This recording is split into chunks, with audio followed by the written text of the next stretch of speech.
আমি আছি আগারগাঁও সরকারি সঙ্গীত কলেজে, যা হচ্ছে ঢাকার সংসদীয় ১৩ আসনে। এবং আপনি আমাদের ক্যামেরায় দেখতে পাচ্ছেন আইনশৃঙ্খলা বাহিনী কিন্তু ইতিমধ্যেই কাজ শুরু করে দিয়েছে এবং আমরা জানতে পেরেছি দুপুর ১২টার মধ্যে ভোটের সরঞ্জাম যা যা রয়েছে সব কিছু এসে পৌঁছেছে।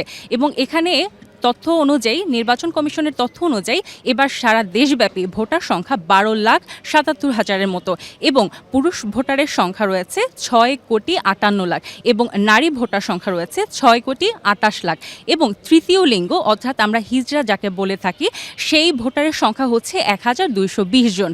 এবং প্রধান উপদেষ্টার প্রেস ব্রিফিংয়ে আমরা জানতে পেরেছি প্রত্যেকটি ভোট কেন্দ্রে আইনশৃঙ্খলা বাহিনী অত্যন্ত তৎপর করা হয়েছে এবং ঝুঁকিপূর্ণ যেই কেন্দ্রগুলো রয়েছে সেখানে অতিরিক্ত নিরাপত্তা জোরদার করা হয়েছে এবং এক একটি কেন্দ্রে থাকবে ১৬ থেকে ১৭ জন আইনশৃঙ্খলা বাহিনী, যার মধ্যে পুলিশ থাকবে ৪ থেকে ৬ জন। কিন্তু যেই ভবনগুলো করা হয়েছে ঝুঁকিপূর্ণ, সেই ঝুঁকিপূর্ণতে থাকবে অতিরিক্ত মোতায়েন করা হবে।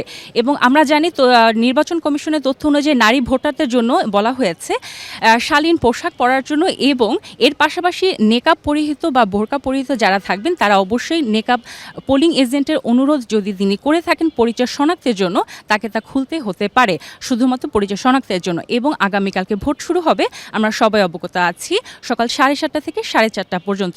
যেহেতু একই দিনে অনুষ্ঠিত হতে যাচ্ছে জাতীয় সংসদ নির্বাচন ও গণভোট, এই কারণে সময় আরও 1 ঘন্টা বাড়াতে হতে পারে।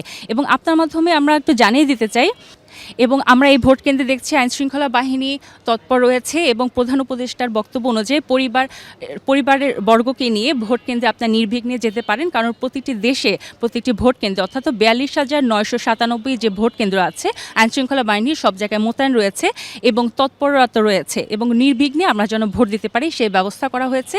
বাংলাদেশের ইতিহাসে হতে যাচ্ছে এটি সুষ্ঠু একটি নির্বাচন।